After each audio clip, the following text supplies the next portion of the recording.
इसका संवाद रसीला है, और इसको मत स्वांग समझ लेना, ये मनमोहन की लीला है।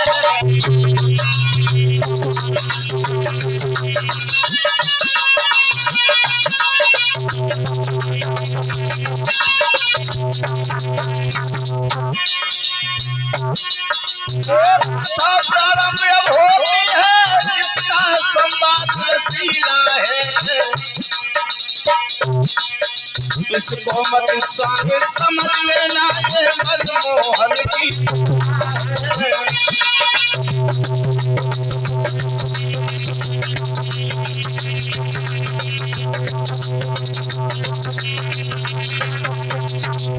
कथा प्रारंभ होती है, इसका संवाद रसीला है।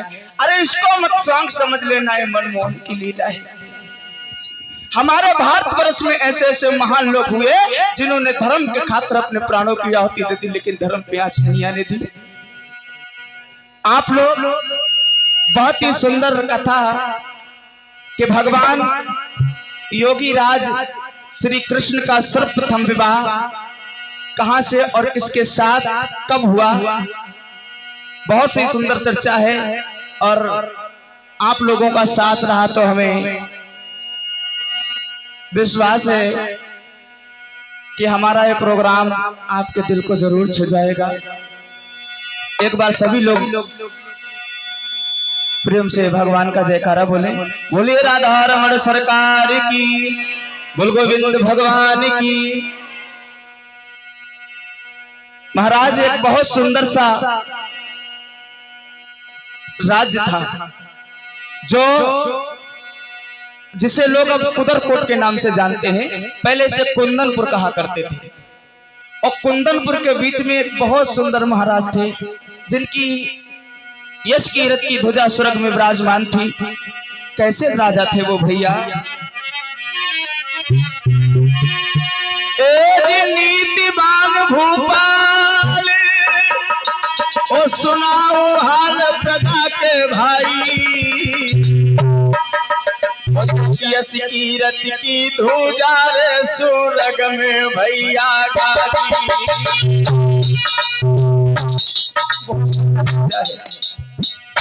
ऐसा ही नहीं, प्रजा पुत्र समान देती है डाले, तुझिन को भारी तुझिन को भारी। हमें ना कोई करियो है कि राजा की घर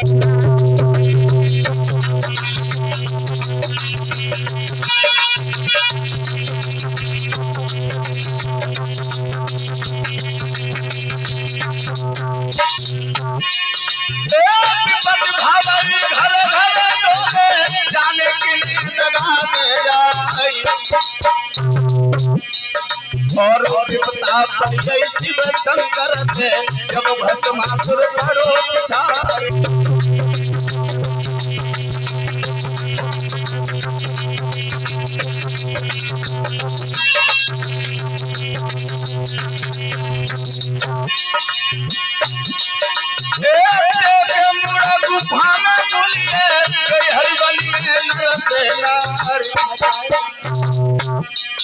अरे जो गिरधारी अति नहीं होते तो बंसत गंबर प्यारी।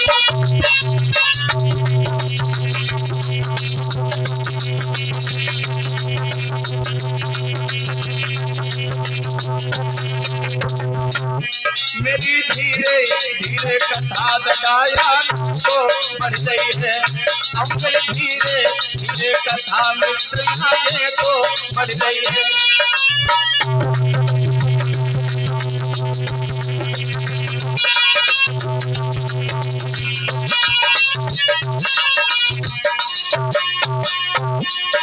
आगे को बढ़ रही है कथा, आगे को बढ़ रही है,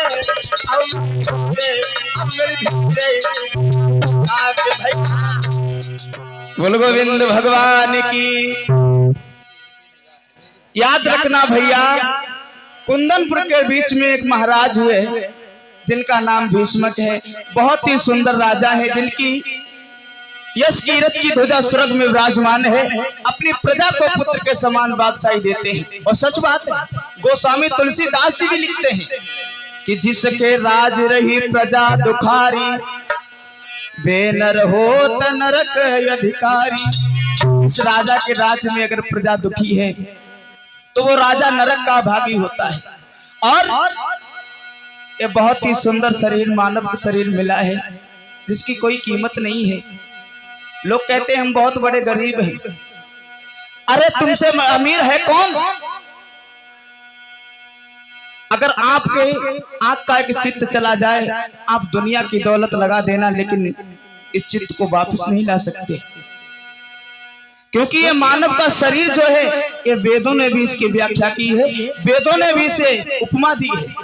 गोस्वामी तुलसीदास जी लिख रहे हैं रामचरितमानस में कि बड़े भाग्य ना मानुष तन पावा,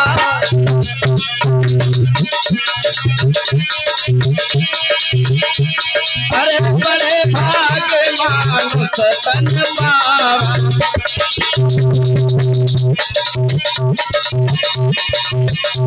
अरे बड़े भाग्य मानुष तन पावा, सुरदुर्लभ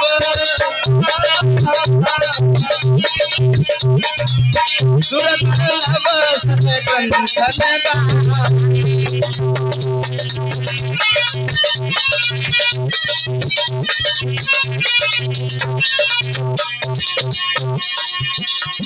अरे साधन धाम मोक्ष कर द्वारा, साधन धाम मोक्ष कर द्वारा, पाई न जय परलोक संसार।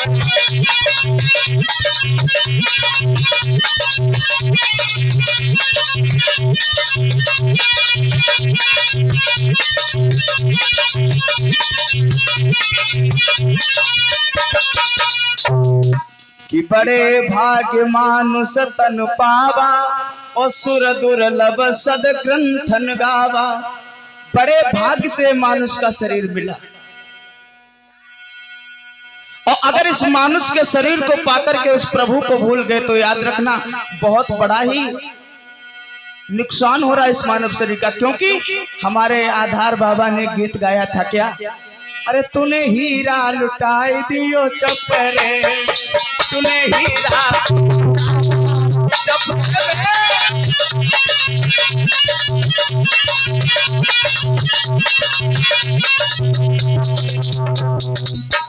ये मानव का शरीर क्या है, इसे क्या उपमा दी गई है? बड़े भाग्य मानुष तन पावा, सुर यानी देवता लोग, देवताओं को दुर्लभ है। सुर दुर्लभ यानी देवताओं को दुर्लभ है, और इसकी ग्रंथों ने उपमा की है। अच्छा एक बात और है, ऐसा भी नहीं है कि सबसे बड़ा मनुष्य का शरीर है। हमारे तुम्हारे शरीर से पीछे भैंसिया बढ़ी, हमारे तुम्हारे शरीर से उसका शरीर बड़ा है, उसमें वजन भी ज्यादा है। ये भी लिख सकते थे कि बड़े भाग्य भैंसा तन पावा, बड़े भाग्य हाथी तन पावा। कितने कितने बड़े शरीर हैं, लेकिन ये क्यों लिख दिया कि बड़े भाग्य मानुष तन पावा?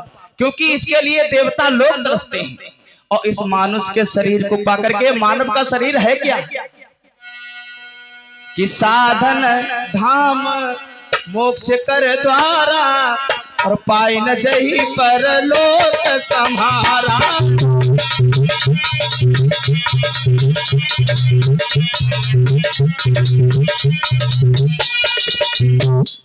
ये मानव का जो शरीर है, ये मोक्ष का एक साधन है। अगर इस मानव के शरीर को पाकर के अगर तुमने मोक्ष की प्राप्ति नहीं कर पाई तो ये मानव का शरीर व्यर्थ जाएगा, याद रखना। इधर कुंदनपुर के बीच में बहुत ही सुंदर सम्राट हुए महाराज, प्रजा को जो है अपने पुत्र के समान बादशाही देते हैं। राजा भीष्मक के आंगन में 5 पुत्र हैं, लेकिन बिटिया नहीं है। देखिए वो राजा जिसके आंगन में एक बेटी नहीं है, भगवान शंकर के मंदिर में जाकर के रोज दिनचर्या से पहले उठ करके उनको जल अर्पित करता है। उसके बाद में भगवान से एक ही विनती करता है, प्रभु हमें आप एक बेटी दे दो। देखिए वो हमारे भारत देश का राजा जो भगवान शंकर के मंदिर में जाकर के बेटी की आरजू करता है। आजकल अगर बिटिया पैदा हो जाए तो मातारी बाप को तो ना दुख होत, लेकिन घर में जो बूढ़ा है जिनके पेट में को मुंह में दांत ना है, पेट में को वात ना, उन्हें बहुत हट जात है ना। देखिए हमारे भारतवर्ष का राजा जो भगवान शंकर के मंदिर में जाकर के बेटी की पुकार करता है, प्रभु हमें एक बेटी दे दो। और याद रखना भैया कि बेटे का है मान जगत में और बेटी का क्यों मान नहीं।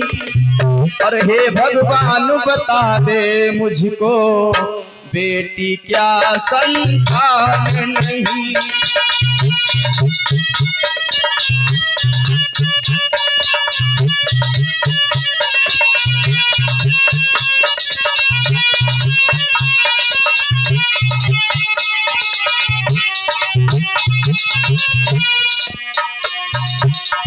बेटे का है मान जगत में बिटिया का क्यों मान नहीं।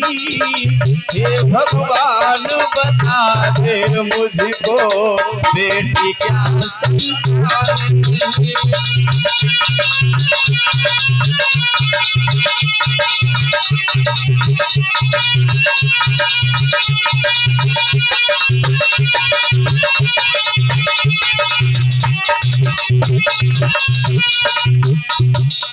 बेटियों ने कितने कितने बड़े काम कर दिए। बेटी थी वो लक्ष्मी बाई जाने देश का ऊंचा नाम किया। बेटी थी वो इंदिरा गांधी जाने अंग्रेजों से संग्राम किया।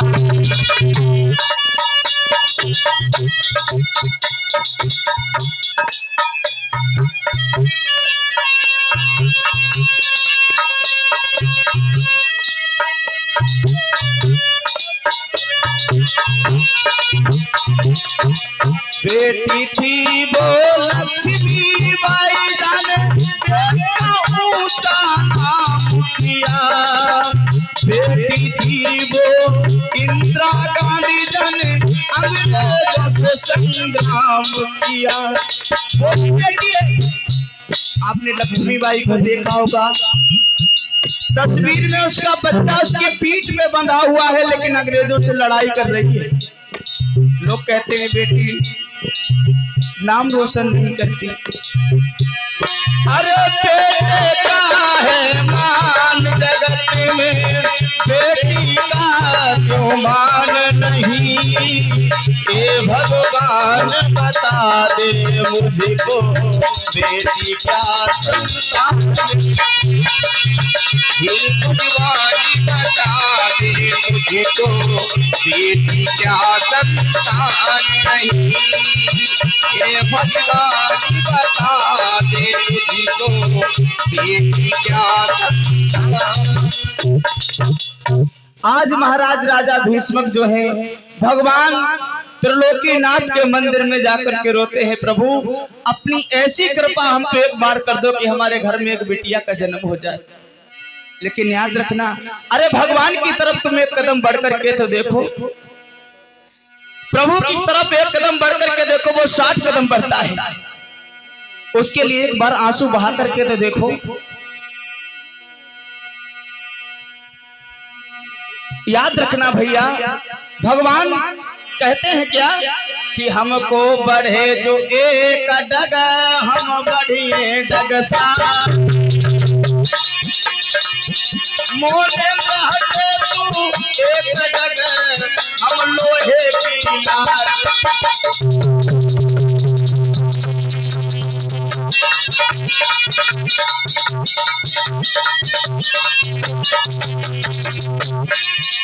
अरे हमको बढ़े जो एक डग हम बढ़े डग साथी। मोनेंद्र हटे तू एक डग हम लोहे की लाट।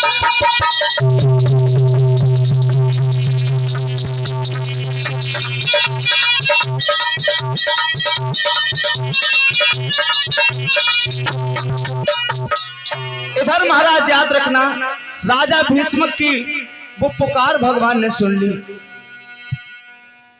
उसके लिए एक बार आंसू बहा करके देखो, वो दरिया बहा देगा प्रेम की। अरे उसके लिए तुम एक बार रो करके तो देखो, प्रभु दौड़ा दौड़ा चला। कौन कहता कि भगवान नहीं आते? एक बार उन्हें बुला करके तो देखो। कौन कहता है कि भगवान आते नहीं? अरे तुम द्रौपदी के जैसे बुलाते नहीं। कौन कहता है कि भगवान खाते नहीं, तुम विदुर के जैसे खिलाते नहीं? याद रखना भैया। इधर राजा भीष्म की वो अर्ज भगवान ने सुन ली। क्या हुआ? राजा भीष्म के आंगन में अरे देवी ने लीनो जन्म रे के आई के महलन में। देवी बहुत सुंदर बिटिया है, वो कोई साधारण कन्या नहीं है भैया। बादिन नारद जी आए थे राजा के महल में।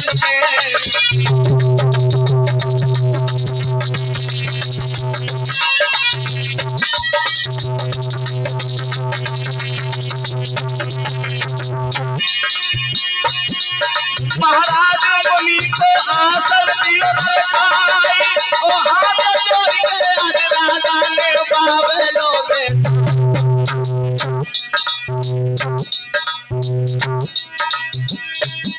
मेरे बहुत आए हो प्रभु, कहाँ तुम्हारी आए हो रे।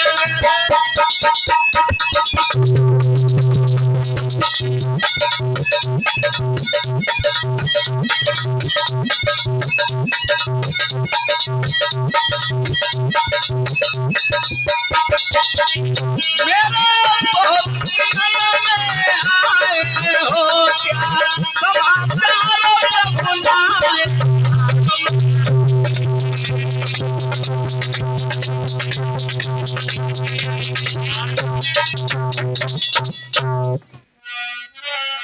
याद रखना, राजा भीष्म के आंगन में एक सुंदर सी बिटिया ने जन्म लियो है, जो कोई साधारण देवी नहीं है।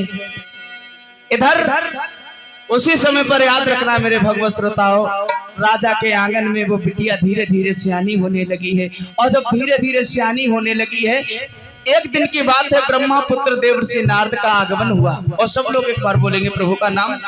अरे श्रीमन नारायण नारायण नारायण, श्रीमन नारायण नारायण नारायण, बोलो नारायण नारायण नारायण, बोलो नारायण नारायण नारायण, बोलो नारायण नारायण नारायण, श्रीमन नारायण नारायण नारायण।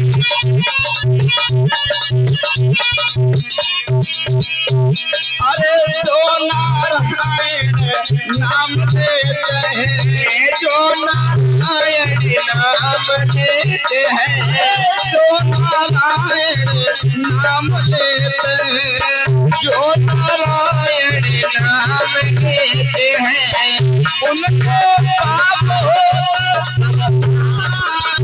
श्रीमन नारायण नारायण नारायण, बोलो नारायण नारायण नारायण, श्रीमन नारायण नारायण नारायण। अरे श्याम ने छेड़ा तराना, राधा का श्याम दीवाना।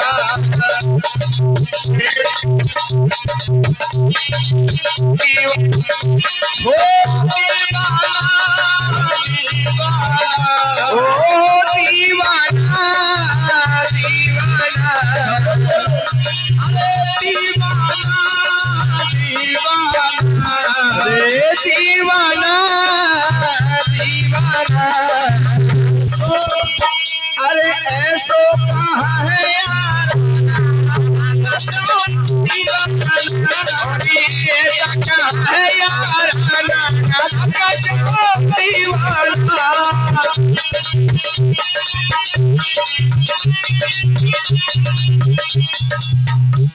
अरे राधा ढूंढे कुंजन कुंजन, राधा ढूंढे गुंजन गुंजन, माधव भागे मधुबन मधुबन, माधव भागे मधुबन मधुबन।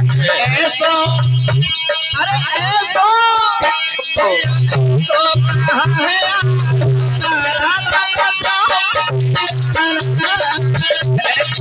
है यार राधा श्याम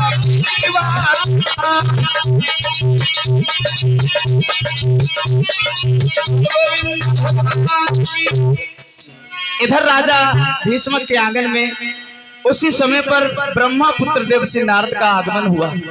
एकदम से जैसे ब्रह्मापुत्र देवर्षि नारद ने देखा, नारद को देख करके राजा भीष्मक ने सुंदर सा आसन डाल दिया। आइए भगवान, आप तो हमारे बड़े अहोभाग्य हो गए, जो आप जैसे संत हमारे इस आंगन में आ गए। कहिए बाबा कैसे आना हुआ?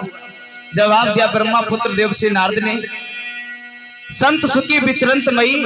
अरे संत तो सभी सुखी रहता जब वो विचरण करता रहे।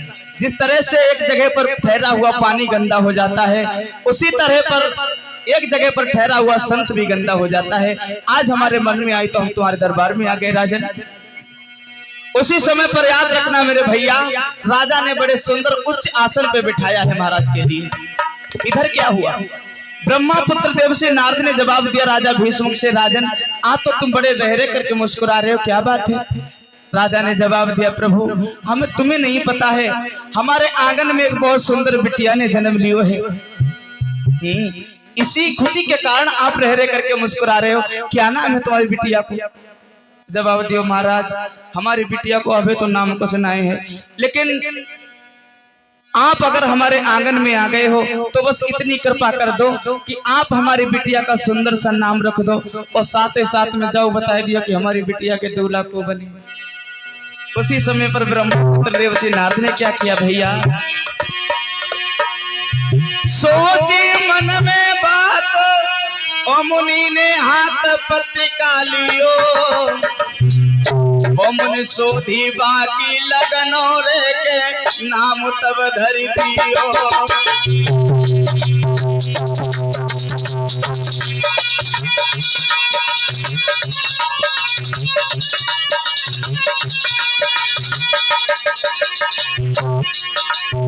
सोची मुनि ने बात ऋषि ने हाथ पत्रिका लियो, पत्रिका लियो। मुनि सोधी बाकी लगनो रे के नाम हाय धरि दियो।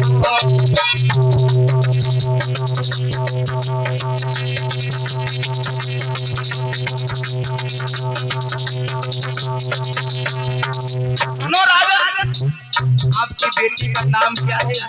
ध्यान से सुनिए, आपकी बेटी का विवाह किसके साथ होगा? ए रुक्मिणी जाको नाम सिद्धि सब काम देवने दियो। ए रुक्मिणी जाको नाम सिद्धि सब काम देवने दियो, मुनि ने दियो। श्री कृष्ण सिंह ब्याह वचन के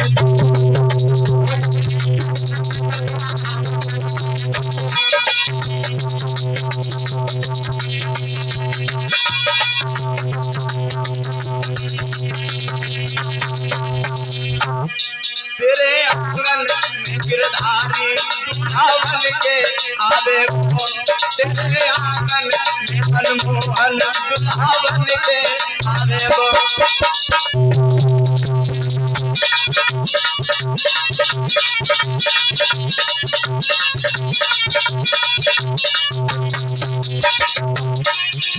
अरे बन के आवे वो, जो दूल्हा बन के आवे वो, तेरे आंगन में मनमोहन दूल्हा बन के आवे वो।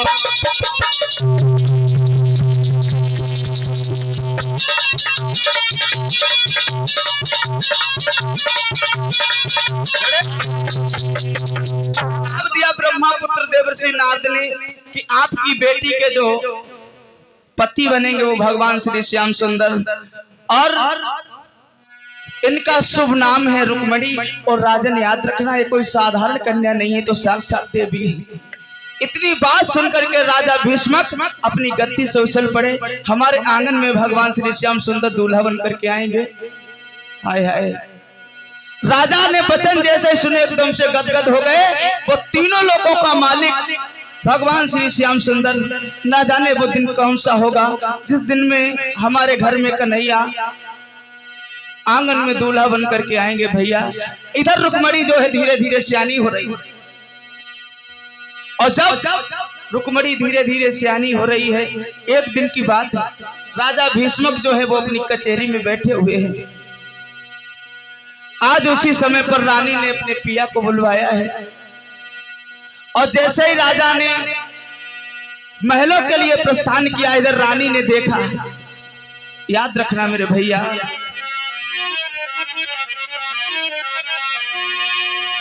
ए आबद देखे पिया, ओ मन भैया खुशी भई भारी, बोले हाथ बलम को ले गई रे के प्राणन भैया।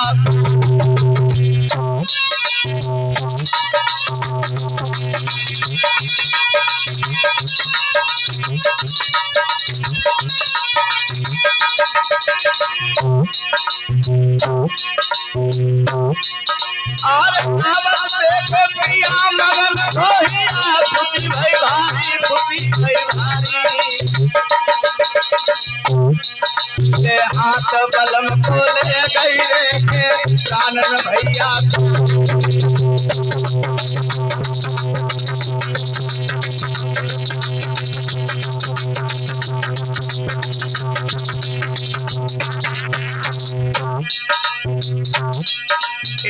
गातियों नवाई बिलम छवाई दरी बाप न्यारी, ओ पलगातियों नवाई बिलम छवाई दरी बाप न्यारी, दरी बाप न्यारी,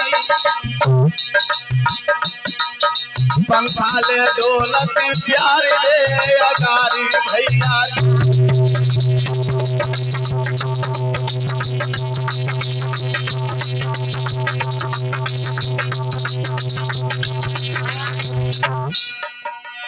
इधर राजा के आंगन में वो बिटिया धीरे धीरे सियानी होने लगी है। कितने बरस की हो गई? रुक्मणी ने आज 17 श्रावण देख ली। 17 बरस की हो गई, तब राजा को एकदम से दिमाग में झटका लगा। रानी बोली, महाराज अपने आंगन में बिटिया जो है वो सियानी हो चुकी है, और आप उसका विवाह क्यों नहीं कर देते? उसी समय पर याद रखना मेरे भैया, आज राजा ने जवाब दिया है, भद्रे तुमने बात तो बहुत सुंदर कही है। इधर याद रखना मेरे भैया, उसी समय पर राजा ने अपने बड़े पुत्र रुकुम से कहा कि बेटा रुकुम, आपकी बहन जो है वो सियानी हो चुकी है, और कहीं सुंदर सा जाकर के घर देखो, उसकी भामरे डाल दो। रुकुम बोलो, पिताजी तुम तो सोच रहे कि हम लड़का नहीं देखते हैं। अरे लड़का मिल जाता है तो घर नहीं मिलता, और घर मिल जाता है तो लड़का नहीं मिलता, क्योंकि हमारी बहन इतनी सुंदर है, उसके तेज को हर कोई बर्दाश्त नहीं कर सकता। राजा भीष्मक हंसने लगे, अरे पगला, अरे जब भगवान ने गुड़िया दिए तो इसके लिए गुड्डा भी दिया होगा कहीं ना कहीं। एकदम से जवाब दिया, महाराज अरे हम बहुत दिनों से खोज कर रहे हैं, लेकिन हमें कोई ना कोई लड़का नहीं मिल रहा है। हाँ पिताजी, लेकिन एक बात है, अगर तुमने कह दी तो हमें याद आ गया कि एक बहुत सुंदर राजा है, जो चंदेरी का राजा, जिसका नाम है शिशुपाल। राजा भीष्मक चौंक पड़े, शिशुपाल? हाँ। कौन है? जवाब दिया, वो मेरा जो है रिश्ते में साला लगता है। राजा भीष्मक कहने लगे, अरे पगला, अरे तू क्या बिल्कुल पागल हो गए हो? अरे तू अपनी बहन अपने साले को दे देगा?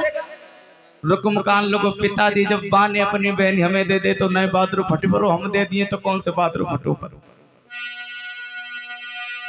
एकदम से राजा भीष्मक के आंखों में आंसू आ गए भैया। इधर राजा भीष्मक ने जवाब दिया है, अरे बिल्कुल तुम पागल हो गए हो। अरे वो तुम्हारा साला है, और तुम अपनी बहन अपने साले को कैसे दे दोगे? और सुनो रुकुम, कि अगर ये शादी और पक्की होगी तो तलवारें चल जाएंगी।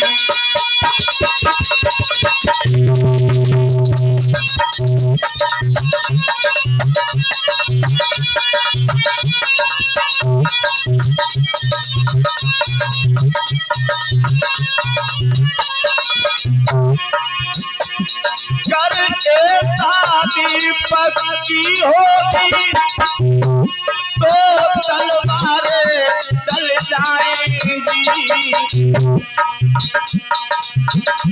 रुक्मिणी गर ब्याही साले को मेरी कैसे बड़ी दिखलाएगी।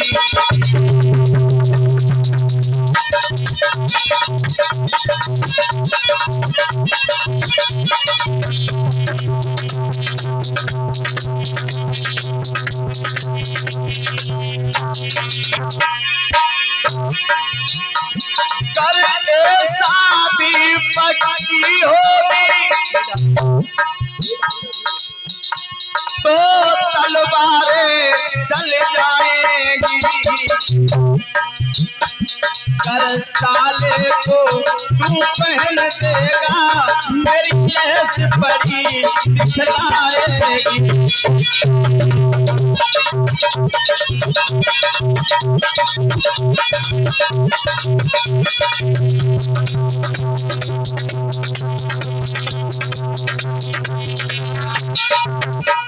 जवाब दिया राजा ने, अरे बिल्कुल पागल हो, बिल्कुल नादान हो। अरे वो तो तुम्हारा रिश्ते में साला लगता है, अपनी बहन से कैसे दे दोगे?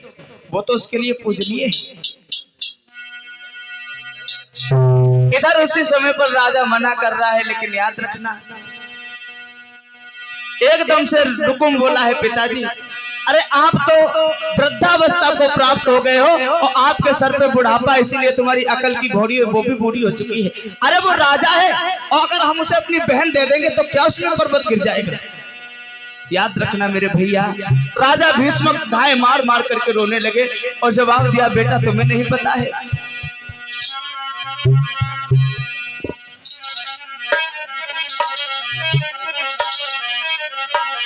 अरे एक की मीड़ी थी अरे हमारी,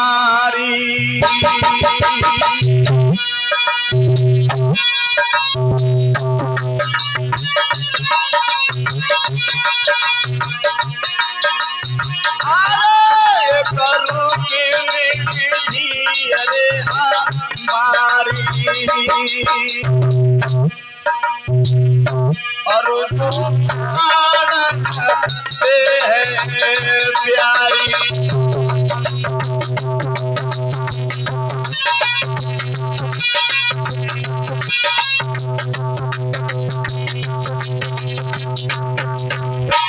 सुनो बेटा, तुम्हें नहीं पता है ब्रह्मपुत्र देवर्षि नारद ने उसका योग मिलाया है, भगवान श्री श्याम सुंदर के साथ में उसका विवाह होगा। अरे मुनि नारद योगरी मिलायो और ऊपर श्री कृष्ण बतलायो।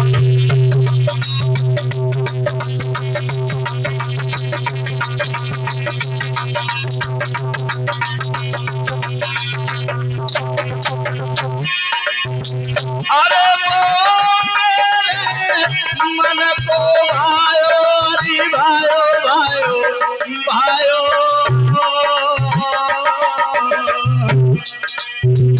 मुनि को वचन जाति मिटायो।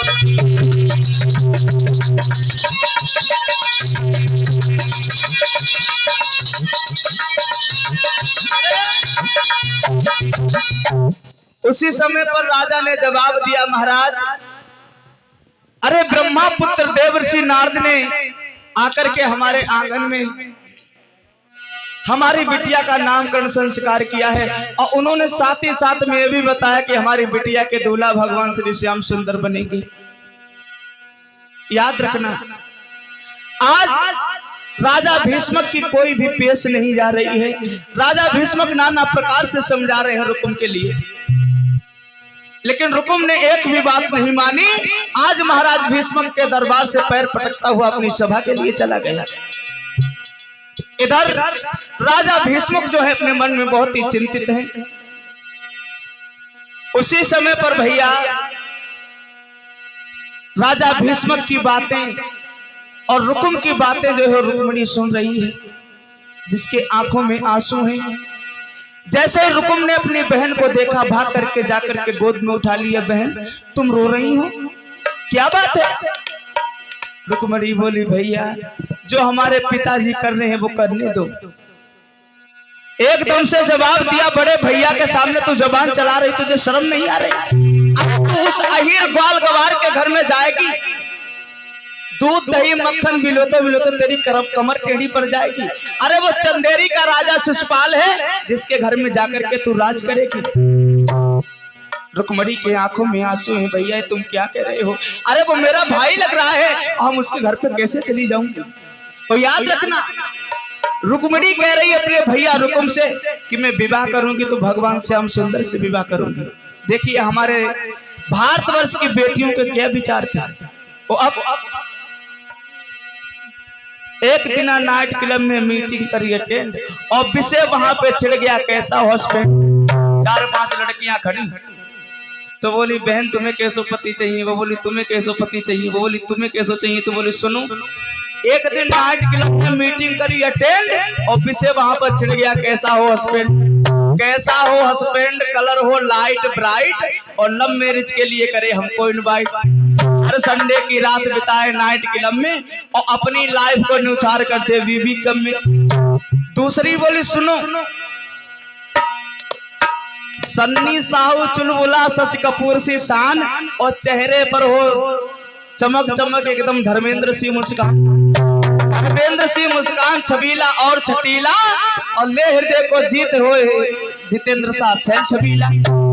दूसरी बोली ये सो नहीं चाहिए, फिर कैसो चाहिए? बोली सुनो, ना चाहिए ननदिया और ना चाहिए सास, हम होई बे होई न कोई पास, और होई न कोई पास मिले नर ऐसा नाहर, मम्मी को फटकार करे बन्नी का आदर। प्रेम प्रिया में पागल हो जाए इस तरह, फिल्म खिलौना में राजेश कुमार जिस तरह।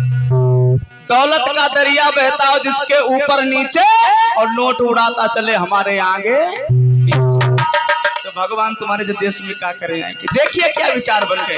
रुक्मिणी अपने भैया रुकुम से कह रही है कि अगर मैं दुल्हन बनूंगी तो भगवान श्री श्याम सुंदर की। याद रखना, याद रखना भैया। उसी समय पर तुम्हारी पार्टी उधर से आएगी ना।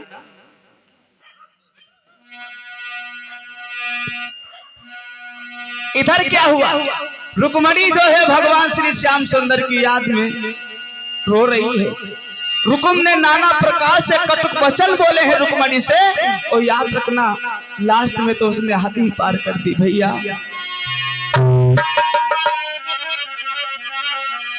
आज उसी समय पर मेरे भगवत श्रोताओं, आज रुक्मिणी के पीठ पर एक लात मार करके रुकुम पैर पटकता हुआ वहां से चला गया। याद रखना वो साक्षात देवी है, लेकिन वो दुष्ट है, नहीं समझ रहा है कि हमारे आंगन में एक भगवती ने आकर के प्रकट किया है। याद रखना, इधर उसी समय पर रुक्मिणी भगवान श्री श्याम सुंदर की याद में उस भवन में रो रही है। तो सच बात है, भगवान के लिए एक बार आंसू बहा करके तो देखो। भगवान को नहीं चैन पड़ता है, बड़ा दयालु है वो। उसी समय पर भगवान श्री श्याम सुंदर रुक्मिणी के सपने में आ गए, और रुक्मिणी को दुपट्टा झटक दो। भगवान बोले रुक्मिणी तुमने ऐसी बात कैसे कर दी कि अगर तुम हमें लेने नहीं आओगे तो मैं तलवार को मार करके मर जाऊंगी। उसी समय पर भगवान श्याम सुंदर रुक्मिणी को सपने में बता रहे हैं। सपन रुक्मिणी के भयो कृष्ण ने दियो दरस दिखलाई, और रहे दुपट्टा पकड़ जगाए रे के सुन ले प्राण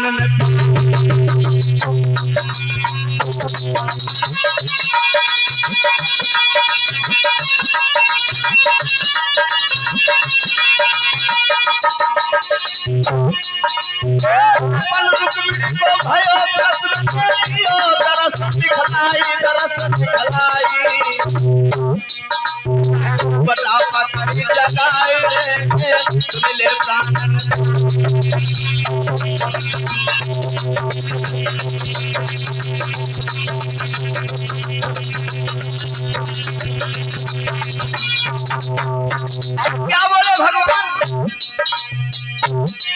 तूने ऐसी बात क्यों कही, जाति क्यों मरी, प्राण की प्यारी, प्राण की प्यारी।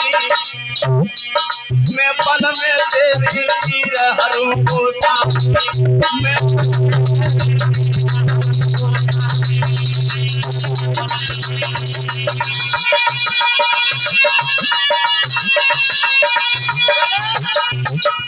भगवान श्याम सुंदर ने जवाब दिया, तूने ऐसी बात क्यों करी, जात क्यों मरी, प्राण की प्यारी, और मैं पल में तेरी पीर हरूंगो सारी। इधर रुक्मणी को ये नहीं पता है कि भगवान श्याम सुंदर से वो सपने में बातें कर रही है। वो तो मन में ये जान रही कि जो सपनों ना है, अब जो तो ही हो अपनो। इधर महाराज रुक्मणी जो है वो सपने में भगवान श्याम सुंदर से बातें कर रही है। याद रखना मेरे भैया, पहले के समय में हमारे भारत में विवाह हुआ करते थे तो लड़की का पिता नहीं जाता था, लड़की का पिता नहीं जाता था लड़के को देखने के लिए। बहुत पहले की बात है, सिर्फ नाई और पंडित जाया करते थे लड़के को देखने के लिए। अगर नाई पंडित ने कह दिया कि महाराज घर अच्छा है, लड़का अच्छा है, तो उसके पिता उसके विश्वास पे उसका विवाह कर दिया करते थे। और अब नाई पंडित से थोड़ा बहुत विश्वास हटेगा तो पिताजी संगम। पहले बात, अब नाई पंडित को पहले काम है नाई पिताजी जाते देखन, बाप जाए तो लड़का जाए, भैया जाए, कोई भी जाए। उसके बाद में धीरे धीरे बापों से विश्वास हटेगो अम्मा लोगन को, तो अम्मा लोग खुद ही संदेह में जाती कि हम दिखी चले लड़का। अब धीरे धीरे अम्मा से विश्वास बिटिया को छुटेगो तो बिटिया खुद ही संदेह में जाती। देखो क्या हमारे भारतवर्ष के विचार बन गए। पहले सिर्फ नाई और पंडित जाता था, रिश्ता को देख करके कहता था कि लड़का सुंदर है, घर अच्छा है, तो उसके साथ में उसके पिता विवाह कर दिया करते थे। आज भगवान श्री श्याम सुंदर रुक्मणी के लिए सपना दे रहे हैं और सपने में कह रहे हैं तुमने ऐसी बात कैसे सोच ली कि हम तुम्हें लिवाने के लिए नहीं आएंगे। लेकिन रुक्मणी को ये नहीं पता है कि भगवान सपने में बातें कर रहे हैं। वो तो ये जान रही कि भगवान साक्षात हमसे मिलने के लिए आए हैं। आज रुक्मणी मन में सोच रही, मेरे बड़े अहो भाग्य, जो तीनों लोगों के स्वामी परमपिता परमेश्वर हमारे इस आंगन में आ गए। बिल्कुल सत्य बात है। भगवान के लिए एक बार आंसू बहा करके तो देखो, भगवान को चैन नहीं पड़ता है। भगवान आज आ गए और रुक्मणी से बोले कि पाप हो जिस प्यार में, उस प्यार की ऐसी तैसी।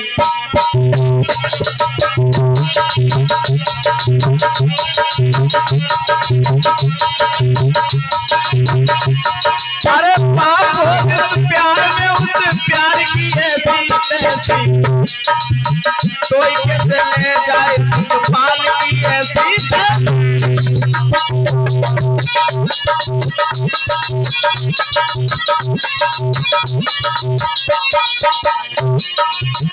प्रेमी लोग इसी पर पे दिया करते हैं, प्रण पे दिया करते हैं, देखो फाड़ के कांटों से सिया करते हैं, अपने को भला खाना करते हैं।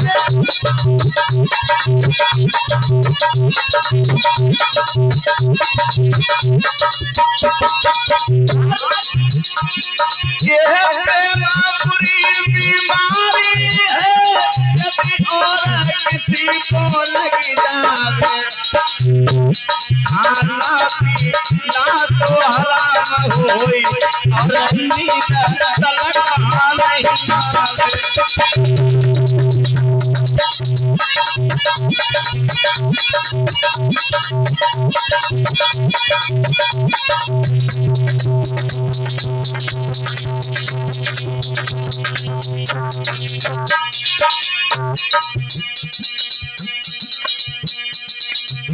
भैया मन रुक्मिणी से सपन में ऐसे बोले हैं, दादा मन रुक्मिणी से सपन में ऐसे बोले।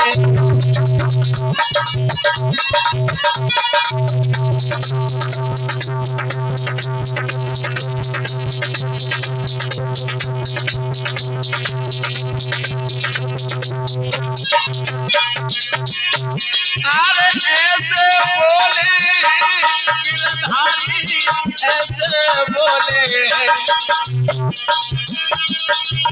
अब तो सपने में मनमोहन गोरी से हंस के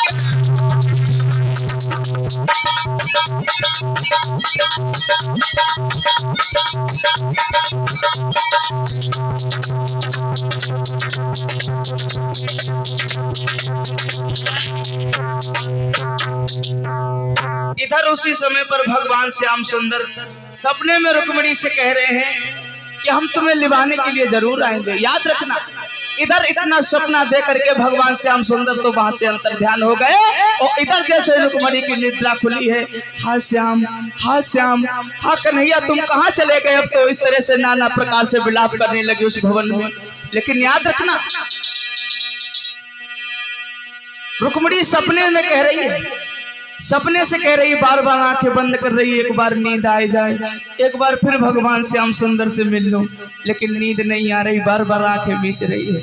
कभी कभी ऐसा हो जाता है कि अच्छा सा सपना अगर आ जाए तो बार बार आंखें बंद करोगे, फिर से वही देख लें, फिर से वही देख लें, नींद नहीं आती। आज रुक्मिणी सपने से बोली कि सपनों तो मरवाऊंगी, तूने करो बिछोड़न मोए, में हम तुई जनियो जब जागी। सपनों एक कोने में से बोलो पगली, अरे 750 कोस द्वारिका है और हमने तुम्हें हिंद मिलवाए तो हमें तुम धमकी दे रहे कि तुम्हें सुबह हो तो मरवाए दूंगी। सपनों कहे पुकार के और क्यों मरवाए है मोई, बहुत दूरी तेरो पिया बसे मैंने रात मिलाए दो। तुम हमें धमकी दे रहे कि तुम्हें सुबह होते होते मरवा दूंगी। याद रखना आज उसी समय पर रुक्मिणी भगवान श्याम सुंदर के विरह में रो रही है और चारों तरफ भवन में घूम रही है। भगवान श्याम सुंदर की यादगारी में रुक्मिणी जो है उसके नेत्रों से आंसू बह रहे हैं और इधर रुक्मिणी का जो भैया है जिसका नाम है रुकुम, वो अपने साले के लिए एक पत्र लिख रहा है। उस पत्र में क्या लिख रहा है भैया सखी? अरे तीसरी सबलाई लिखो, सबलाई लिखो। देखिए कैसे उसकी बुद्धि मारी गई, जो अपने साले के लिए पत्र लिख रहा है उसमें कह रहा है,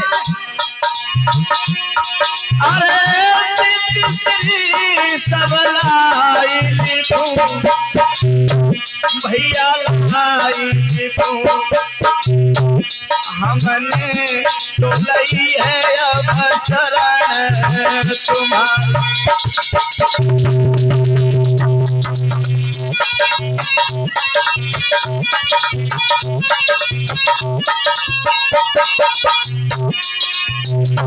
अरे नाम मेरी स्वीकार करो, स्वीकार करो और चंदेरी के ऊपर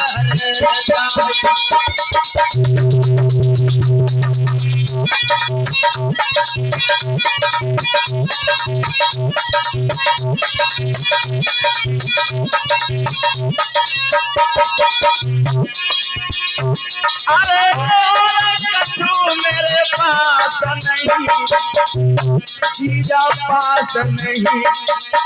ऐसी बुद्धि मारी गई अपने साले के लिए, जीजा कह रहा है। अब तुम सामने बैठे तुमको हम कह दो, ये आगे इधर बिजली वाले, अरे और कछु मेरे पास नहीं, जीजा पास नहीं। अरे एक बहना दे रहो शरण तुम्हारी।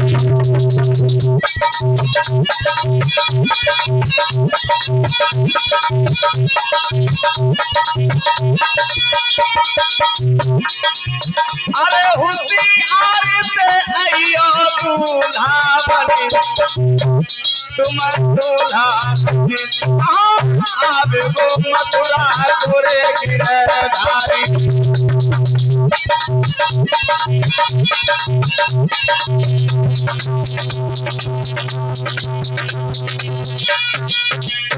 होशियार से आइयो दूल्हा बने, अरे दूल्हा बने अब को मथुरा गोरे गिरधारी।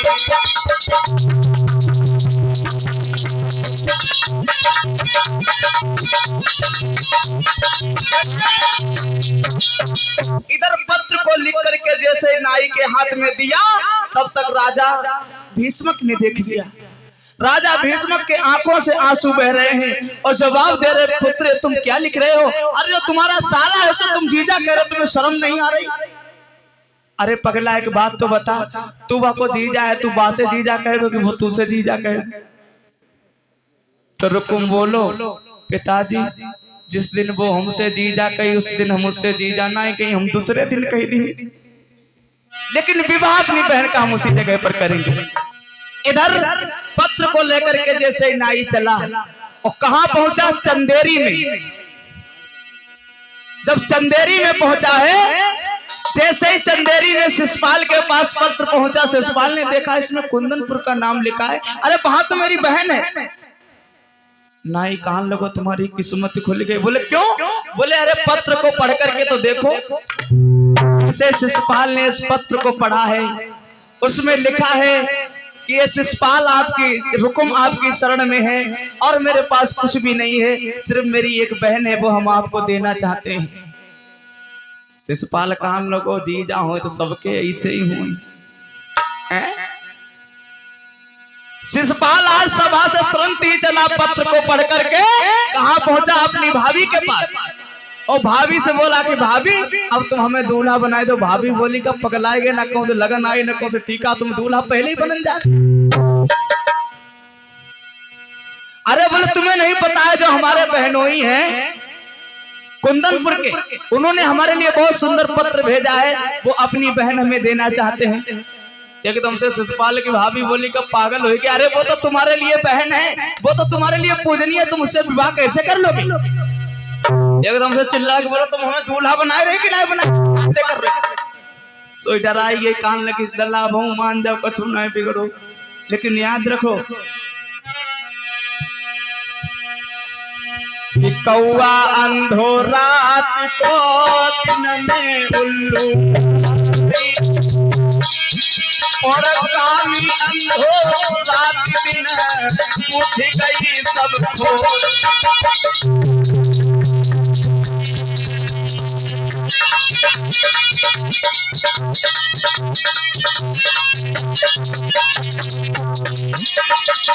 कौआ अंधो रात को दिन में उल्लू होई,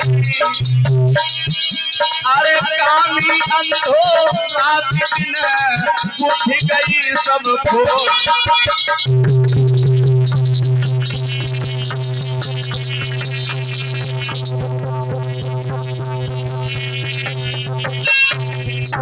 इधर शिशुपाल अपनी भाभी के पास पहुंचा, बोला तुम हमें दूल्हा बना रही की बातें कर रही? एकदम से आज भाभी ने बहुत समझ आया, जब नहीं माना शिशुपाल तो भाभी जो है आज उसी समय पर शिशुपाल को दूल्हा बनाने लगी है। और जब दूल्हा बनाया है तो बड़े बड़े बुरे शगुन होने लगे। याद रखना, जब शुभ काम किए जाते हैं तो शगुन होते हैं, जब बुरे काम किए जाते हैं तो अपशगुन होने लगते हैं, लेकिन इंसान मानता नहीं है। आज जैसे शिशुपाल को दूल्हा बनाया जा रहा है, जैसे शिशुपाल ने पट्टे पर पैर रखा है, क्या हुआ कि पट्टा पैर पट्टो पैर छीक भई भारी।